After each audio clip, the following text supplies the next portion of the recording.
Alright, girl, we racing, baby, yeah.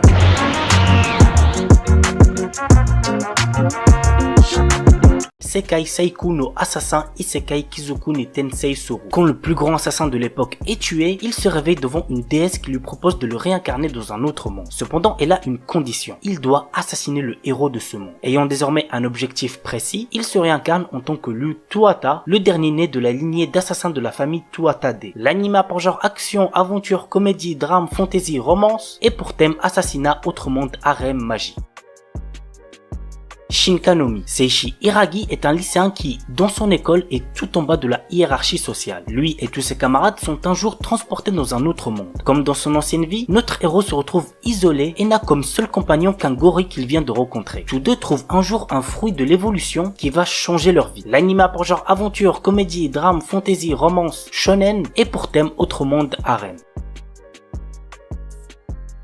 Tsukiga Mishibiku Isekai Doshu. Lycéen Misumi Makoto est appelé dans un monde de fantasy par le dieu Tsukuyomi afin d'être un héros. Cependant, d'autres puissants de ce monde ne sont pas aussi ravis de le voir ici et ils l'envoient au bord du monde alors que Tsukuyomi déclare qu'il doit quitter Makoto pour trouver sa propre voie. Maintenant, tout dépend de Makoto et de ses choix. L'anime a pour genre action, aventure, comédie, drame, fantasy et pour thème autre monde, dieu, déesse, dragon, magie.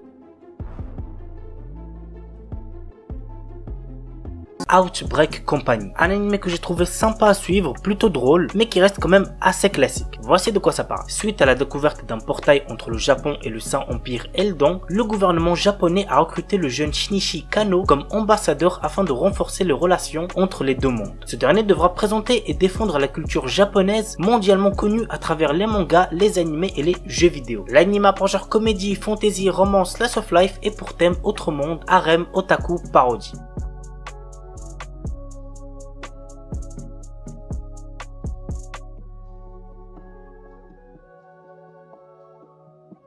Kyokyoko Shinkashita. Hiroshi Yuki, un lycéen ennuyeux, a obtenu le RPG Polar Quest à la suite d'une étrange succession d'événements. Le jeu, réalisé à l'aide de la meilleure technologie, fait honneur à ses réputations de réalisme ultime. Les graphismes, le comportement des PNJ, l'odeur des plantes et des arbres ou encore la brise qui vous caresse le visage. Tout est si réaliste que cela en devient insupportable. De plus, le joueur doit compléter plus de 10 milliards de quêtes pour terminer le jeu. En rajoutant à ça le fait que si on se blesse, cela met plusieurs jours à guérir, le jeu en devient presque impossible à terminer. Nous allons donc suivre ce lycéen qui veut essayer de terminer un jeu trop réaliste avec comme seule récompense le sentiment d'accomplissement.